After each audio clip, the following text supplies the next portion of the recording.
This conference will now be recorded. हमारे पास जो question के अंदर रिक्वायरमेंट है, ये स्प्रिंग 2020 का क्वेश्चन है, 8 मार्क्स का पेपर में आया हुआ है। क्वेश्चन नंबर 1 ही है। और एक बात आपको भी पता है कि अगर पहला क्वेश्चन बंदे का खराब हो जाए तो बहुत मुश्किल होता है आगे कॉन्फिडेंस को लेकर चलना। पेपर में जब भी बैठो इस नीयत के साथ बैठा करो कि जरूरी नहीं है कि आपको सारा 100% पेपर आता होगा तो ही पास होगा पेपर। नहीं, पेपर पास होने के लिए आपको अगर एक भी क्वेश्चन बहुत ही अच्छी तरीके से आता है और आप बाकी पेपर अटेम्प्ट करके आते हो तो काफी हेल्प मिल जाती है। इस क्वेश्चन में उसने कहा है कंप्यूट नेट प्रॉफिट या लॉस। नेट प्रॉफिट या लॉस। अब अगर हम देखें कि हमारे पास नेट प्रॉफिट या लॉस के लिए हमारे पास जो तरीके होते हैं, एक तो ये तरीका हमने पढ़ा कि सेल्स फाइंड कर ली जाती हैं, उसमें से लेस कर दिया जाता है कॉस्ट ऑफ सेल्स। हमारे पास ग्रॉस प्रॉफिट आ जाता है। हम इसमें ऐड अदर इनकम कर देते हैं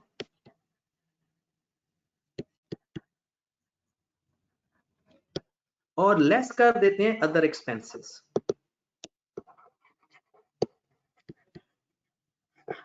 ठीक हो गया जनाब? अच्छा, कुछ लोग जो क्लास में नहीं आ रहे उनको पता होना चाहिए कि क्लास में हम टॉपिक कोई और पढ़ रहे हैं और यहाँ पर हम डिस्कशन कोई और कर रहे हैं, इसलिए क्लास लेना भी बहुत जरूरी है। क्लास भी लाजमी लिया करो। तो ये हमारे पास नेट प्रॉफिट या नेट लॉस आ जाता है। ये तरीका नॉर्मल हम इस्तेमाल करते हैं, लेकिन आपको याद होगा हमने एक तरीका ये भी पढ़ा हुआ है प्रॉफिट का कि हमारे पास क्लोजिंग कैपिटल अगर हो,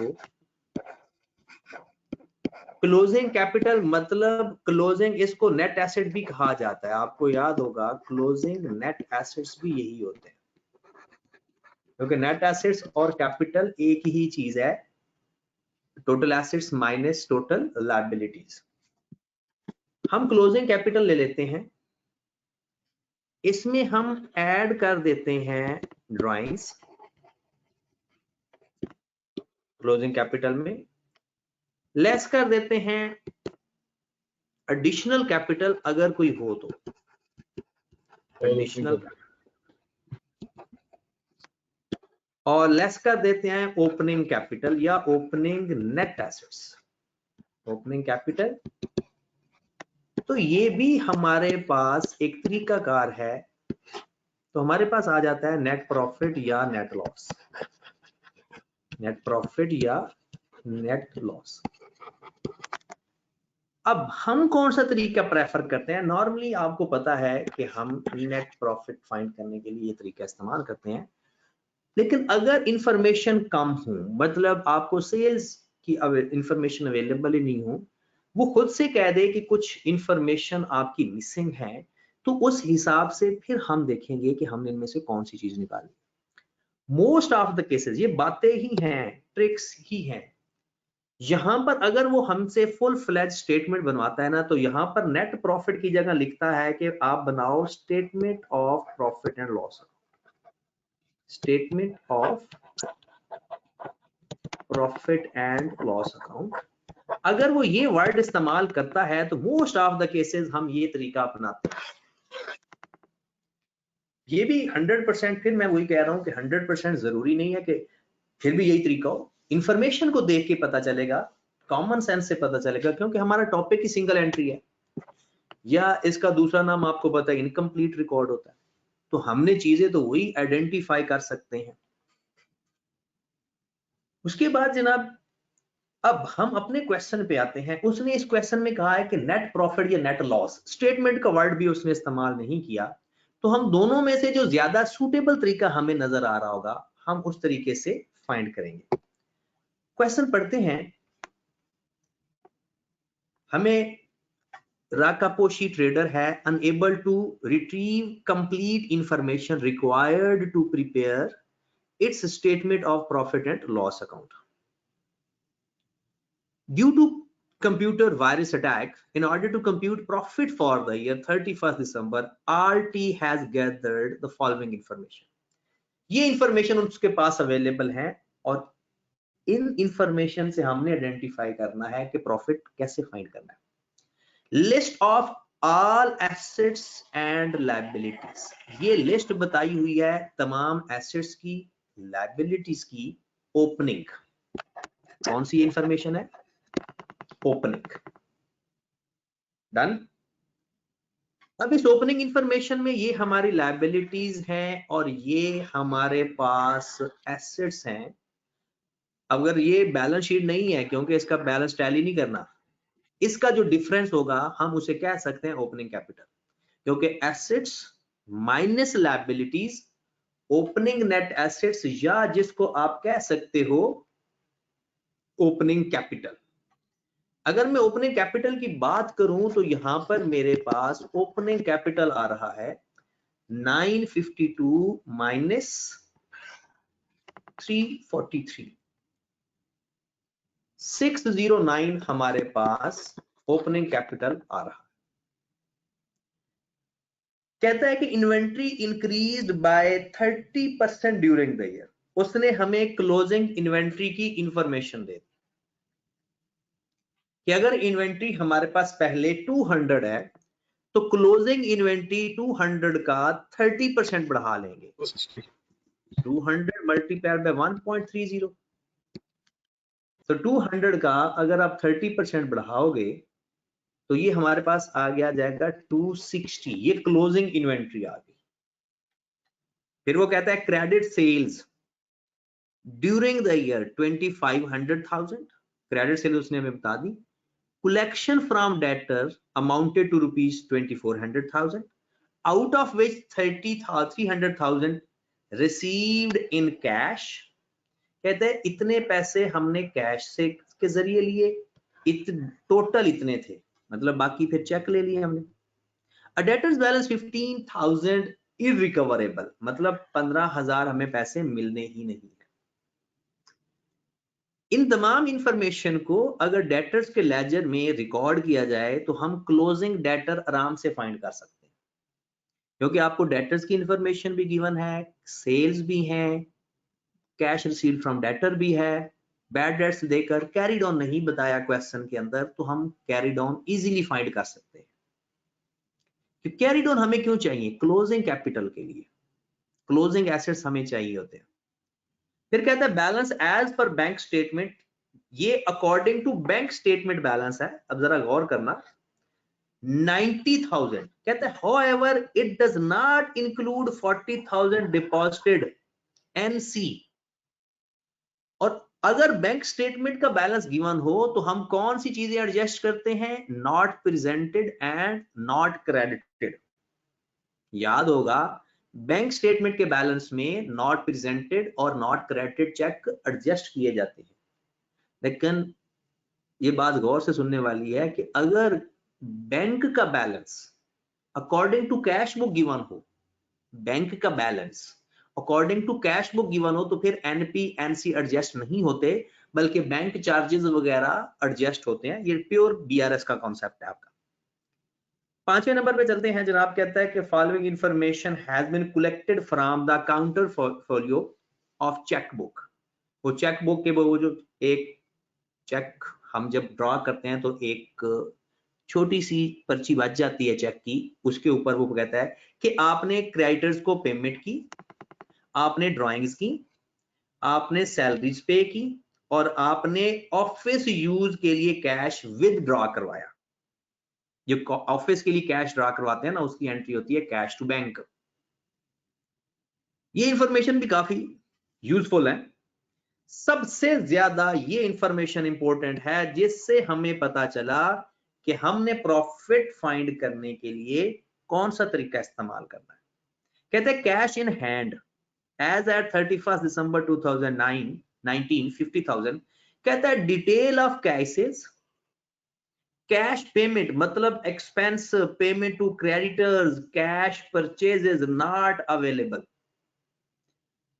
कैश अकाउंट से तो हम एक चीज फाइंड कर सकते हैं, कैश अकाउंट से तो हम एक चीज फाइंड कर सकते हैं, वो कहता है कैश की कोई इंफॉर्मेशन ना कैश सेल्स के बारे में पता है, ना कैश परचेजेस के बारे में पता है, ना किसी एक्सपेंस कैश में कितने पे किए। मतलब हमारे पास कैश सेल्स, कैश परचेजेस और अदर एक्सपेंसेस मिसिंग है।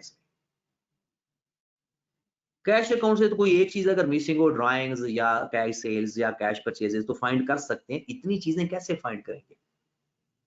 काफी सारे एक्सपेंसेस मिस हैं हमारे पास। ठीक हो गया? उसके बाद नेक्स्ट पढ़े जरा 7वीं एंट्री।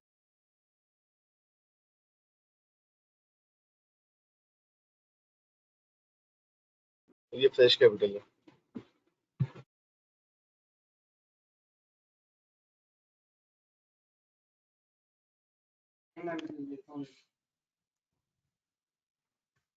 हाँ जी,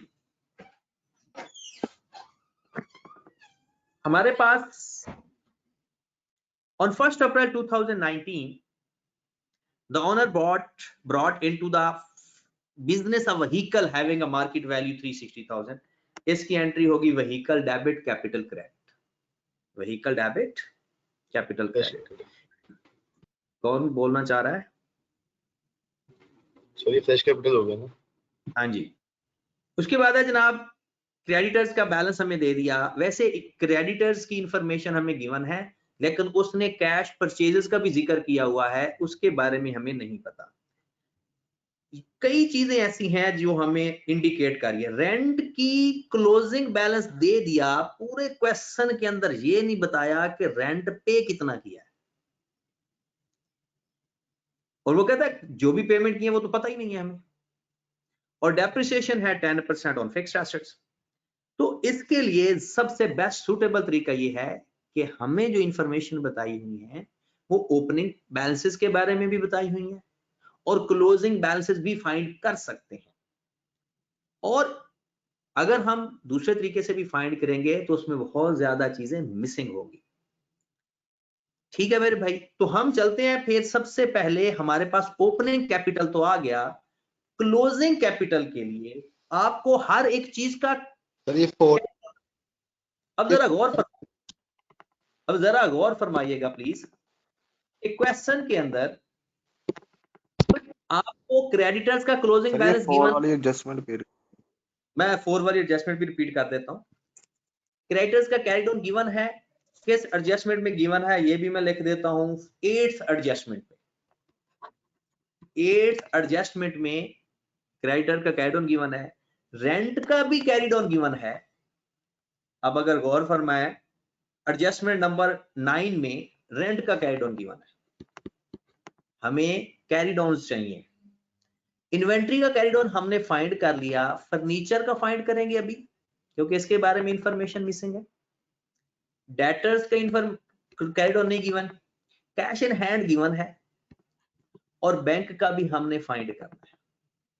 तो मेरे भाई सिर्फ 3 अगर आप कैरी डाउन फाइंड कर लो ना, तो हमारे पास क्लोजिंग कैपिटल आ जाएगा, और क्लोजिंग कैपिटल को ओपनिंग कैपिटल में से माइनस कर देंगे, ड्राइंग्स ऐड कर देंगे, एडिशनल कैपिटल माइनस कर देंगे, तो हमारे पास नेट प्रॉफिट आ जाएगा।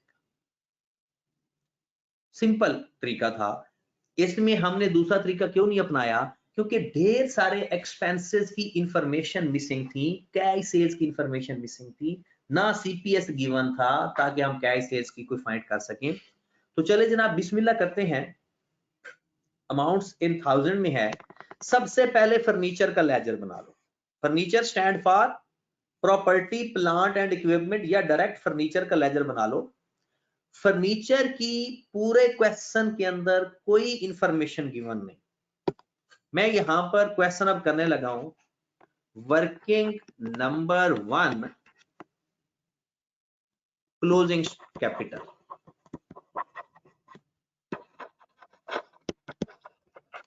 क्लोजिंग कैपिटल के लिए मुझे चाहिए फर्नीचर का क्लोजिंग बैलेंस। फर्नीचर है मेरे पास 460,000 का,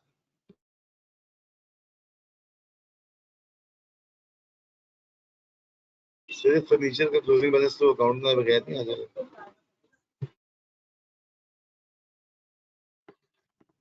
फर्नीचर 60,000 का, और इसमें से मैंने 10% इसकी डेप्रिसिएशन माइनस कर देनी है। और 60,000 का मेरे पास फर्नीचर है और 10% डेप्रिसिएशन है। अपनी असाइनमेंट सामने रखें, लास्ट लाइन पे लिखा हुआ है 10% डेप्रिसिएशन। कितनी अमाउंट आ गई सर? ये क्लोजिंग के कैसे पता चला?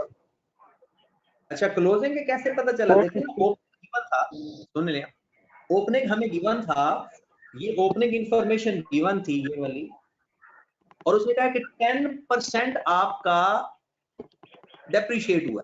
आखिरी लाइन पे जाएं, आखिरी लाइन पे जाएं, वो कहता है कि डेप्रिसिएशन फिक्स एसेट्स के ऊपर 10%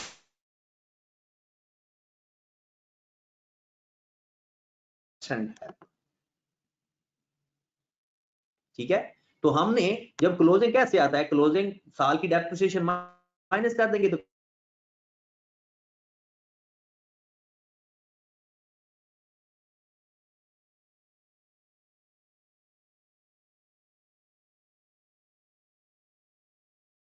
क्लोजिंग आ जाएगा। उसके बाद इन्वेंट्री की वैल्यू उसने कहा है 30% इंक्रीज हुई है, क्योंकि सारे 200 की थी। उसके बाद नेक्स्ट चलते जाएं, डेटर्स की बारी आ गई। डेटर्स का हमें लेजर बनाना पड़ेगा।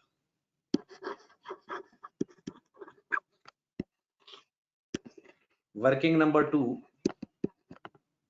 हमारा ब्रॉडाउन है, ये पड़ा होगा जनाब, ब्रॉडाउन आपका 170। सेल्स उसने खुद बता दी है, क्रेडिट सेल्स कहता है कि जनाब 2500,000 की है,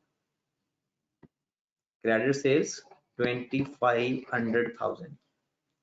आपने जो पैसे ले लिए, बैंक से लिए 2100 और कैश लिया 300, टोटल 2400 लिया आपने। चाहे आप ये इकट्ठा लिख लो, वो कहता है कि टोटल कलेक्शन जो की है वो 2400,000 की है, जिसमें 300,000 कैश में रिसीव किया है डेटर से, तो 2100 बैंक के नाम से आ जाएगा और 300 कैश के नाम से आ जाएगा। 15,000 इररिकवरेबल हैं, मतलब बैड डेट्स 15,000 क्लोज कर दो। हमारे पास डेटर्स का कैरी डाउन आ गया, 255।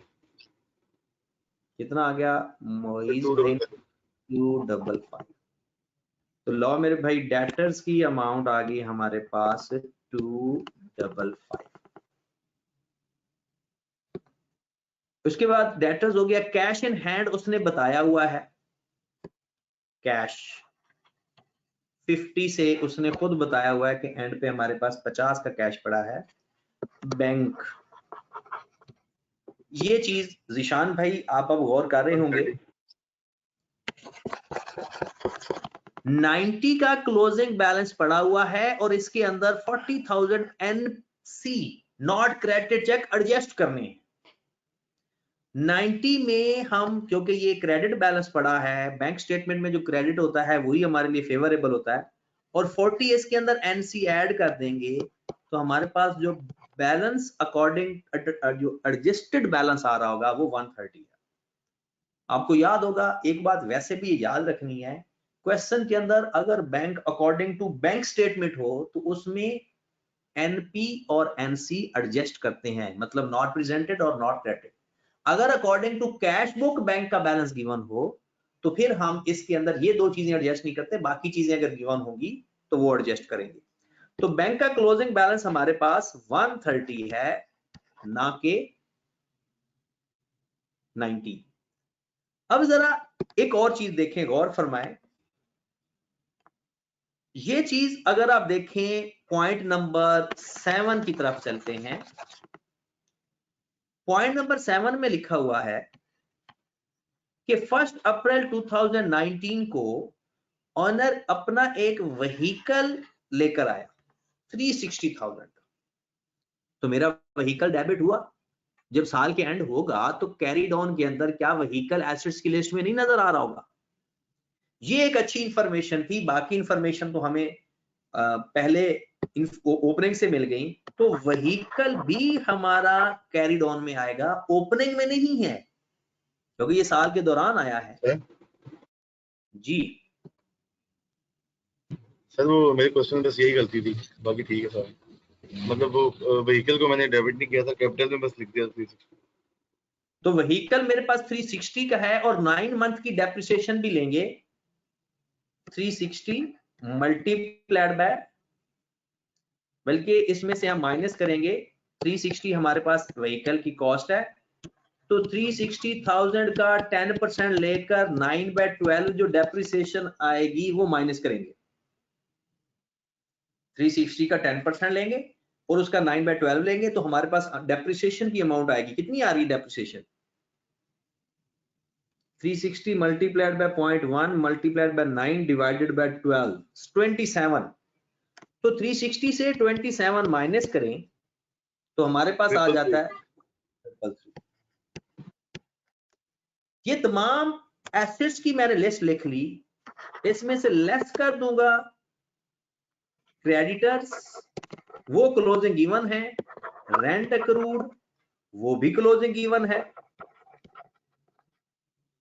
दोनों क्लोजिंग हमें गिवन है क्वेश्चन के अंदर, ये देख लें। 223 रेंट है और 425 क्रेडिटर्स है।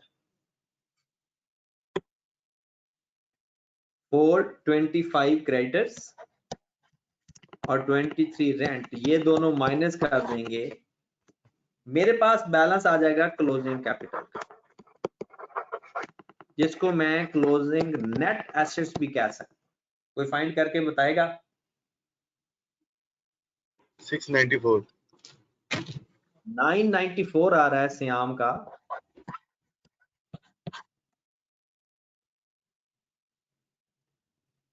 हाँ जी, अब ये सवाल बहुत ही आसान था और था भी 8 नंबर का ही, बस ज्यादा कोई सवाल नहीं था ये। अब आ जाओ जरा चेक कर लेते हैं कि प्रॉफिट की स्टेटमेंट कैसे बनानी है। राना फहद कहता है कि फर्नीचर का कैरी डाउन कैसे आया। फहद भाई, आपने सिर्फ 10% डेप्रिसिएशन लेकर माइनस कर देनी है। जो ऐसे फर्नीचर आपके पास पड़ा हुआ है ना, उसका 10% लेकर, क्योंकि ना तो कोई नया खरीदा और नया बेचा तो है नहीं, तो फिर सिंपल क्या आ जाएगा? 90% सर एक खरीदा था हमने, वो जो उसने ऑनर ने कन्वर्ट किया था इधर। वो तो व्हीकल था, वो तो व्हीकल है, उसको हमने अलग से देखा तो है, वो तो व्हीकल था। ठीक है, तो व्हीकल को हमने देखा तो है। एमा का सवाल है कि सर क्रेडिटर की अमाउंट कैसे आई? एमा, क्रेडिटर की अमाउंट गिवन थी 8th एडजस्टमेंट में, क्रेडिटर की अमाउंट गिवन थी। डानो की बात। तो अब आ जाए जनाब, वही फॉर्मेट लिख लेते हैं। सबसे पहले लिख लेते हैं क्लोजिंग कैपिटल। मेरे पास क्या था जो मैंने अभी फाइंड किया है? 994।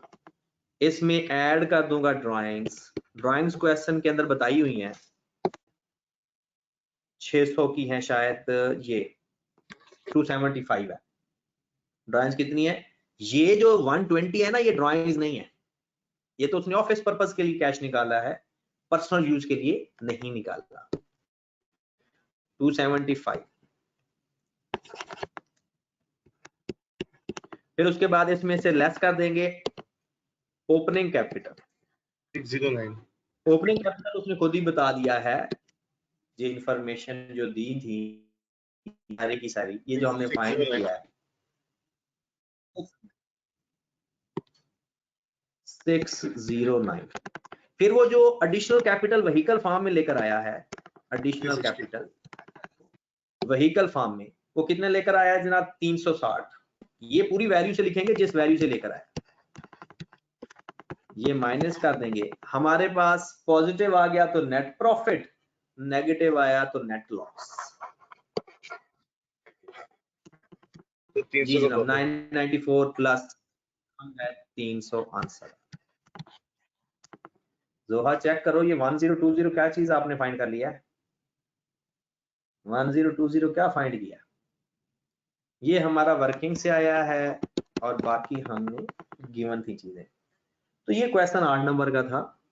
क्वेश्चन की अगर आप देखें तो कितना छोटा सा लगता है, मासूम सा लगता है। डनो की बात। चलें जी, अब आप अपनी असाइनमेंट का क्वेश्चन नंबर 16। सर एक जी सवाल है इसमें। सर आप वो शुरू में बता रहे थे हमें पता कैसे चलेगा, एक पॉइंट से पता चलेगा इसमें नेट प्रॉफिट की इस शक्ल में निकालना है, वो सुन नहीं पाया था, बात कटके आ रही थी, बता देंगे दोबारा। बता देते हैं दोबारा, आप जितनी दफा मर्जी देखिए, वो पता इतना चलता है कि हमने उसने खुद कह दिया है क्वेश्चन के अंदर, ये एडजस्टमेंट नंबर जब आप पढ़ेंगे ना, ये 4th 5th और 6th, तो 6 हमारे पास उसने बताया हुआ है कि जनाब payment to creditor, cash purchases, expenses कुछ भी नहीं पता हमें। तो अगर ये नहीं पता तो हम तो वो फाइंड ही नहीं कर सकते, यानी ना एक्सपेंसेस की इंफॉर्मेशन अवेलेबल है। तो उसने ज्यादातर जो इन्फॉर्मेशन हमें दी है ना, वो हमें दी है क्लोजिंग कैपिटल से रिलेटेड, कि आप क्लोजिंग सबका फाइंड कर सकते हो। और दूसरा उसने एंड पे जो वर्डिंग इस्तेमाल की है, मैंने कहा था कि उसने कहा था कि सिर्फ नेट प्रॉफिट चाहिए, पूरी स्टेटमेंट बनाने की जरूरत नहीं है। ठीक है, तो इन कुछ हिंट होते हैं जिससे ओके हमें थोड़ा बहुत आइडिया। आपने देखा होगा कि जब आप बनाने बैठे थे तो आपको रेंट की पेमेंट नजर नहीं आ रही थी सर नहीं एक ना? दफा आपने क्वेश्चन नंबर 23 भी इस फॉर्मेट से करवाया था, तो तो उसमें भी उसने इंफॉर्मेशन हमें इंक्रीज और डिक्रीज दी हुई थी, कि सिर्फ ओपनिंग और क्लोजिंग कैपिटल की इंफॉर्मेशन दी थी, मतलब ओपनिंग और क्लोजिंग एसेट्स के बारे में इंफॉर्मेशन दे दी थी। ठीक है, अब आप क्वेश्चन नंबर 16 देखो कि देखा देखा लगता है या नहीं। क्वेश्चन नंबर 16, ये मेरे भाई अटेम्प्ट थी स्प्रिंग 2020 की। अब आ जाओ क्वेश्चन नंबर 16 पे। देखो जरा कौन बंदा है कि जो क्वेश्चन नंबर 16 को पहचान पाता है।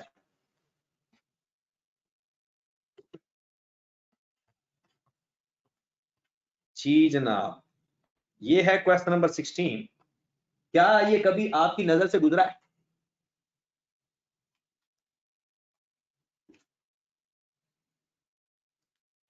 जी, लोगों को पता चलना शुरू हो गया है। ये टेस्ट में आया था। हाँ जी, Excuse me, सर। हाँ जी। सर ये कल डिस्कस कर रहे हैं इस चीज का कुछ और करने सर, क्योंकि वो टेस्ट सामने नहीं है तो पता ही चलेगा क्या गलती है। अच्छा चलें ठीक है, ये कल क्वेश्चन मैं करवा दूंगा, ये क्वेश्चन मैं कल करवा दूंगा। और आपने जो क्वेश्चन करना है ना, वो फ्राइडे वाला करना है, मेरे ख्याल में वो क्वेश्चन नंबर 3 है शायद। बहुत अच्छा सवाल है और बहुत इंटरेस्टिंग सवाल भी है। मैं कुछ छोटा सा क्वेश्चन, एक थोड़ा सा टाइम हमारे पास है, मैं एक छोटा सा क्वेश्चन आपको डिस्कस कर देता हूँ। ऐसे ही डिस्कस करूंगा, सॉल्व नहीं करवाऊंगा, ताकि मैं चाहता हूं कि ज्यादा से ज्यादा क्वेश्चन हमारे हो जाएं। अहमद रजा कह रहा है कि जी बता दें। जिशान कहता है फ्राइडे वाले डिस्कस कर देना भाई ना। जिशान भाई पहले आप करो फिर डिस्कस करूंगा। पहले आप देखें, आज मुझे इंतहा से ज्यादा खुशी हुई थी कि जब लोगों ने सवाल किया हुआ था, हालांकि गलत फॉर्मेट दूसरे से किया हुआ था, लेकिन एट लीस्ट उन्होंने काम किया था। जितना उन्होंने किया था उसमें से उन्हें कुछ ना कुछ नंबर भी जरूर मिले होंगे, चाहे फॉर्मेट डिफरेंट ही क्यों नहीं था। चलें जनाब, हमने वैसे क्वेश्चन जो कर लिए हुए हैं ना क्लास के अंदर, वो क्वेश्चन 23 तक कर लिए थे। 23 वाला क्वेश्चन भी हमारा डिस्कस हो चुका था। और चलें बस करते हैं, आप अपनी तैयारी करें। ठीक है, बाकी इंशाल्लाह कल देखेंगे। ठीक है, ओके, अल्लाह हाफिज।